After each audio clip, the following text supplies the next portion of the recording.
This week's blog post is on the Pilgrim by John Quincy Adams Ward in Central Park. It dates to 1885. And I'm going to come around to why there's a pilgrim in New York City by a roundabout sort of way. In 1620, the Pilgrims boarded the Mayflower and set sail for the Hudson River. Faced with howling November storms after a 2-month voyage, they hunkered down instead in Plymouth, Massachusetts. Hence the first Europeans to settle Manhattan were the commercially minded Dutch, who arrived in 1625. Making the most of a broad inland waterway and a great harbor, the Dutch developed a thriving trade in furs. This picture is the Dutch settlement at the south end of Manhattan.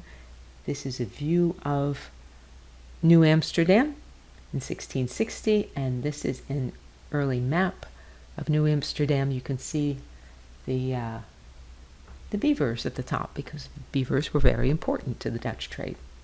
Presently, the prosperous little town of New Amsterdam drew the envious gaze of King Charles II. He sent 4 English warships to seize it in 1664 and renamed the town for his brother, the Duke of York. Under British rule, the New York grew slowly but steadily. Then, in 1783, the British fleet sailed out of New York Harbor for the last time. See my post on the Washington at Union Square and Evacuation Day.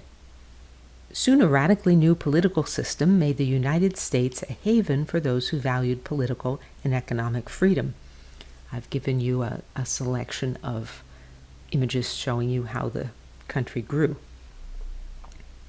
From 1815 to 1915, 33 million immigrants poured into the country. Most sailed into New York Harbor. From there they could head for the farmland of the Midwest via the Erie Canal or the railroads. Some settled down in New York to work for the industries that were thriving under the free enterprise system. When the creation of Central Park was being discussed in the 1850s, New York was already the largest city in the Western Hemisphere. By the time America turned 100, Manhattan's population topped 1 million. More than a third of the island's residents were foreign-born, but only 2 or 3% had come from jolly old England. And here is where the Pilgrim comes in. This sculpture commemorates the 75th anniversary of the New England Society, which was established to promote friendship, charity, and mutual assistance among New Englanders living in Manhattan.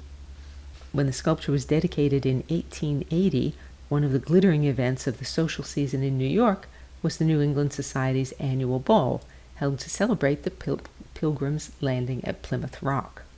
This is New York Times coverage of the New England Society and a menu for their annual ball. And this is a meeting of the New England Society that was covered in Frank Leslie's, which was also a very large periodical of the time.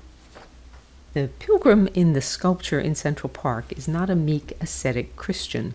He sports an elegant hat, jacket, and boots. He has ammunition cartridges for his rifle slung across his chest.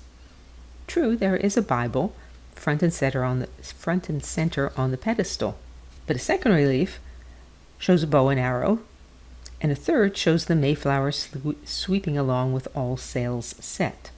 The fourth relief is a tribute to commerce and industry: a globe, a sextant, a hammer and anvil, and a spindle with yarn. Like a true New Yorker, this man is a hunter, a fighter, an explorer, a creator, and a trader. And from his prominent position in Central Park, he conveys a monumental message.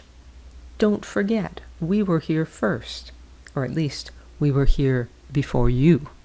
DianeDuranteyWriter.com has hundreds of posts on sculpture, painting, Central Park, and my other obsessions. To join the free Sunday recommendations email list, visit the URL online or just email me. And you can say, "Well done, Diane," or support my work and receive rewards by means of the tip jar on DianeDuranteyWriter.com. Thank you as always for listening.